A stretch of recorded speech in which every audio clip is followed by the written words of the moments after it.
long-term target for Arsenal, but they're now facing this competition from Al-Hilal, who want to sign a striker today. It needs to be today in time to be for the Club World Cup. Our reporter Mark McAdam joins us ahead of this one. We'll get into Gyokeres in a moment, but first, how serious is Al-Hilal's interest in Sesko? Yeah. Very serious. We know that they're in the market to make marquee signings ahead of the Club World Cup. We know that they tried to get Bruno Fernandes, the Manchester United captain, but he declined that opportunity. They signed Simone Inzaghi as head coach, the man that took Inter Milan to the Champions League final. It could have been so different. He could have been lifting the European trophy. However, he's now at Al-Hilal, and they're in the market to make big signings, and they're running out of time to do it. So this is where it becomes really interesting. When Arsenal think they've got a reasonably clear run at the striker, suddenly they've got competition, and the competition in Al-Hilal want to get the deal done as quickly as possible. So what do we know? We know that Arsenal have been big fans of Benjamin Sesko for some time. They've been watching his at the back end of last week and over the course of the weekend. So Arsenal and RB Leipzig now in dialogue with regards to Benjamin Sesko.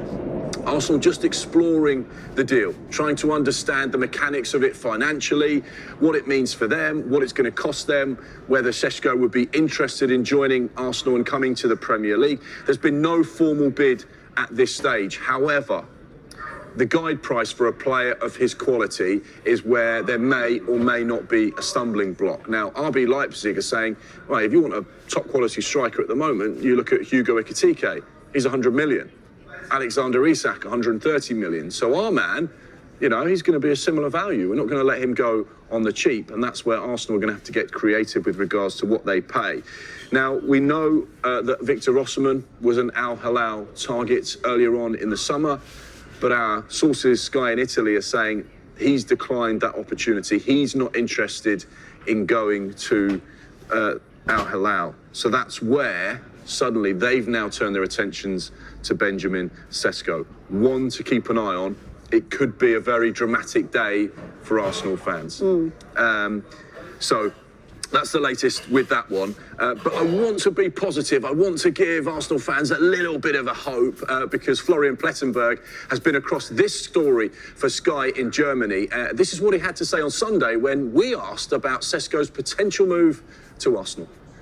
RB Leipzig very open to sell him. It's a very good atmosphere, positive atmosphere. The player is very respectful towards all the parties involved. I'm totally convinced that Sesko will play for Arsenal in the next season.